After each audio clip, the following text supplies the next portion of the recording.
As the globe awaits the final judgment and sentencing of South African Olympic sprinter and double amputee Oscar Pistorius over the culpable homicide involving his girlfriend, Rivers Timka, Nigerian lawyer John Delano gives his perspective on the proceedings, the judgment and the developments in the South African legal system. I do think that I think some of Mandela's trials would have been televised as well, if I remember correctly, but I mean, don't quote me on that. But, you know, such was the occasion that I think it demanded, or it lent itself to being publicized and televised. Now, of course, we're now in a situation, we live in a world now where if it's of importance and if it's news, all the global networks will pick it up. So everyone's watching. Much like the O.J. Simpson case, where we were all glued, and that was at least almost 2 decades ago. Now, the verdict, I think, is fairly predictable when you hear the facts of the case, even if you don't follow it very closely. What did you say? It's fairly predictable? Yes, I think so. I think he would have been found guilty. That's my opinion. Culpable homicide. Yes, I think that's quite right.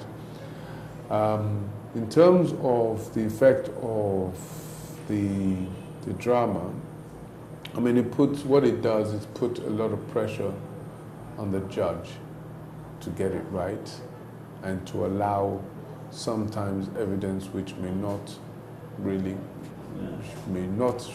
have been allowed otherwise, in order to just allow justice to be done and to be seen to be done.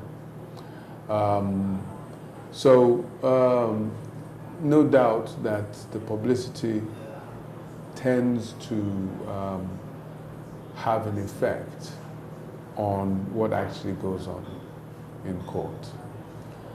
Having said that, the judge seemed to be very even-handed and allowed Pistorius and his team the biggest leeway that was possible. The fact that they stopped the trial to have him investigated or examined for his mental capacity was one of the biggest, for me, signs of the fact that the judge went out of their way to really allow a lot of things to go on which normally may not go on. Having said that, there was also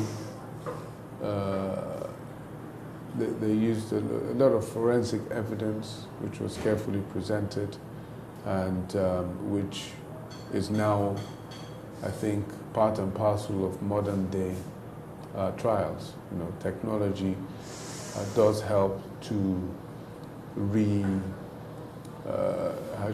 to restage some of the things that are going on and make it easier for the judge and people following the trial to really understand what went on and so on and so forth.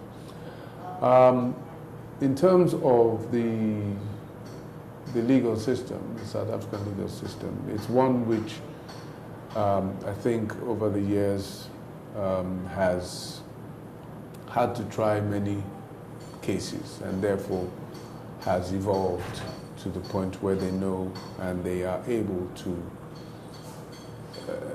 deal with these things with maturity. And I think that the judge showed maturity. And the fact that it was a black judge also is evidence of the fact that they thought about it very closely before, in order to show justice to be blind to color and race and so on and so forth, and show South Africa to be a new South Africa. You know. So all in all, I think everything was as it should be. If there were lapses, I don't think there were huge ones. Those who would have followed this on a legal basis, I mean, would probably have their own opinions, but I don't think it will be very, very much different from what I'm saying. In addition to that, I guess, I mean, the South African system is one which is persuasive even in Nigeria, just as the Australian system, legal system is persuasive, and the British one. So, I think the takeaway from this trial is that we will see more of it when public figures are involved. And I think South Africa has handled it well, and they're showing maturity as one of Africa's leading nations.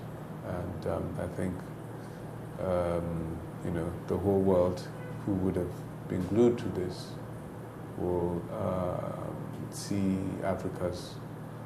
see them as one of the leaders in Africa, and the fact that Africa is up to par, as it were, when it comes to justice. Whatever the final judgment is, it is clear that the South African judicial system has experienced remarkable transformation for which other African countries can learn from.